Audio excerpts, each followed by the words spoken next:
Hello friends, आज के पाबदा माছের চচ্চড়ি রান্না করলাম।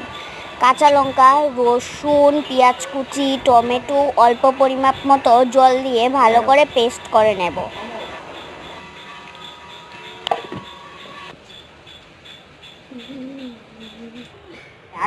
মাছগুলো ভালো করে ধুয়ে হলুদ, লবণ, গুঁড়ো লঙ্কা দিয়ে মেখে নেব।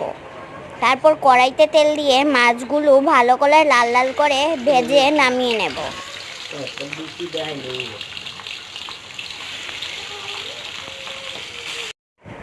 এখন মাছগুলো ভাজা হয়ে গেছে। কড়াইতে তেল দিয়ে পেঁয়াজ কুচিগুলো ভালো করে লাল লাল করে ভেজে টমেটো পেস্টটাকে দিয়ে দেব।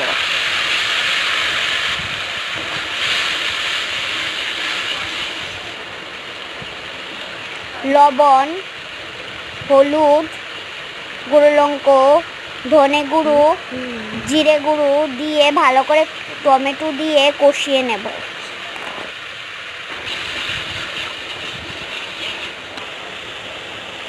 ভালো করে কষানো হয়ে গেলে ভাজা মাছগুলো দিয়ে দেব। তারপর পরিমাপ মতো জল দিয়ে বলক উঠে গেলে ধনেপাতা দিয়ে নামিয়ে নেব। এইভাবে করে খেয়ে দেখবে, খুব ভালো লাগে। আজকের জন্য টাটা।